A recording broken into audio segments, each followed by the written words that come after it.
Stop. Yes, pause right now. God is speaking directly to you, and this message is urgent. He says, your story is not over. No matter how dark it feels, no matter how many setbacks or disappointments you faced, God is still writing your life.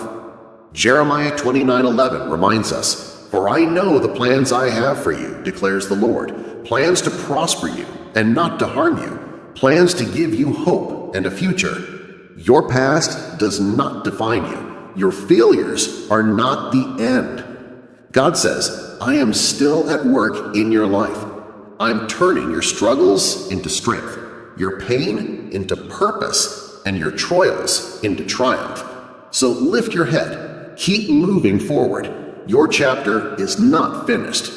Trust Him. Your story is still being written, and the best is yet to come.